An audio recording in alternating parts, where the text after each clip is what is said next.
Pensa só, ser punido de um jeito tão brutal, tão desumano, que a única opção que resta é o isolamento total. Pois é, essa é a incrível história real de um homem que, depois de ser terrivelmente mutilado por traição, escolheu viver sozinho numa das ilhas mais remotas do planeta. Vem comigo mergulhar nessa história impressionante. Para a gente entender essa escolha, primeiro a gente precisa entender o lugar. Estamos falando da ilha de Santa Helena. Imagina um pingo de terra vulcânica no meio do gigantesco Oceano Atlântico Sul, a quase 2.000 quilômetros da costa da África.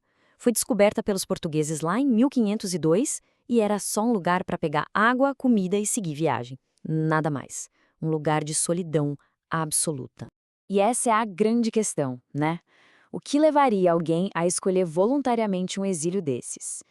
Que tipo de sofrimento faria uma pessoa tomar uma decisão tão radical? A resposta está na história do primeiro e talvez o mais misterioso habitante dessa ilha. Olha só, por mais de uma década, Santa Helena foi só isso, uma parada técnica. Mas lá por volta de 1516, os marinheiros começaram a notar umas coisas estranhas, tipo umas plantações, uns animais, uma gruta que parecia ser habitada. Tinha alguém ali, uma presença solitária que claramente se escondia de todo mundo.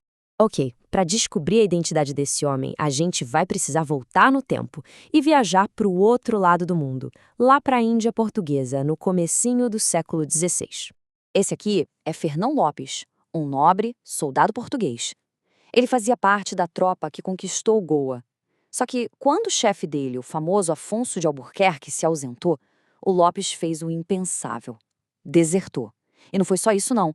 Ele se converteu ao islamismo e lutou ao lado do inimigo. Para a coroa portuguesa, isso era o crime máximo, era traição. Bom, quando os portugueses retomaram Goa, o inimigo entregou os traidores, incluindo Lopes, mas tinha uma condição, que a vida deles fosse poupada. Uma promessa foi feita. Só que o que veio a seguir foi algo muito, muito pior do que a morte. A vida do Lopes foi poupada, sim, mas a sua identidade foi destruída, pedaço por pedaço. Num ato público de pura crueldade, cortaram o nariz dele, as orelhas, a mão direita. Depois, deceparam os dedos da outra mão. E, para humilhar ainda mais, rasparam a barba e o cabelo dele com conchas, deixando o rosto cheio de cicatrizes. A punição não era para matar o homem, era para apagar quem ele era. O resultado foi esse aí, preto no branco. No mundo em que a honra e a aparência definiam um homem, ele foi transformado num espetáculo de vergonha, um pária vivo. O corpo sobreviveu, mas o lugar dele na sociedade, esse foi completamente aniquilado. E é aí que, confrontado com uma vida inteira de humilhação, Fernão Lopes toma uma decisão que, sério, ninguém poderia prever. Ele foi colocado à força no navio de volta para Portugal. O rosto desfigurado dele serviria de aviso para todo mundo. Mas, quando o navio parou naquela ilha desabitada, Santa Helena, para reabastecer, Lopes viu a sua única saída. Na calada da noite, ele fugiu para o interior da ilha e simplesmente desapareceu.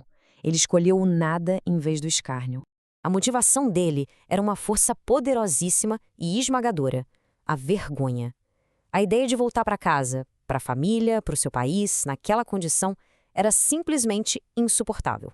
E assim começou uma das mais longas e solitárias estadias da história. Um homem desfigurado e completamente sozinho, contra a natureza. Pensa bem nesse número, 30. Não foi por uma semana, um mês ou um ano. Fernão Lopes viveu em completo isolamento por cerca de 30 anos. Uma vida inteira. A tripulação do navio, num raro ato de piedade, deixou alguns suprimentos para ele. E com o tempo, ele não só sobreviveu, como ele prosperou. Outros marinheiros deixavam sementes, animais, ele cultivou a terra, criou cabras e, segundo as crônicas, o único companheiro constante dele era um galo que ele salvou do mar. Aquele pária, escondido, virou uma espécie de rei da sua própria ilha, uma lenda viva para os navios que passavam por ali. A história dele ficou tão fascinante que o próprio rei de Portugal quis conhecê-lo. Imagina! Lopes viajou para a Europa, se encontrou com o rei, de noite, para evitar os olhares, e recebeu o perdão real. O único pedido dele? Ir até Roma para obter o perdão do Papa. E depois de tudo isso, ele fez outra escolha chocante. Voltou para sua ilha. Santa Helena era o verdadeiro lar dele. Mas a história do Lopes não terminou com a morte dele, não. De um jeito surpreendente, ela pode ter renascido quase 200 anos depois, nas páginas de um dos romances mais famosos de todos os tempos. Vamos comparar. Os dois viveram numa ilha deserta por quase 30 anos. Ambos cultivaram a terra e criaram animais para sobreviver. E os dois tinham um bicho de estimação como única companhia. Um galo para o Lopes, um papagaio para o Crusoe. As coincidências são bem difíceis de ignorar, né? E, de fato, a pesquisadora portuguesa Fernanda Durão Ferreira defende exatamente isso, que as histórias de marinheiros portugueses, como o Fernão Lopes, que eram super populares na Inglaterra da época, foram a principal fonte de inspiração para o autor de Robinson Crusoe. A história real do primeiro náufrago pode ter dado origem ao mais famoso náufrago da ficção. O que nos leva à questão final.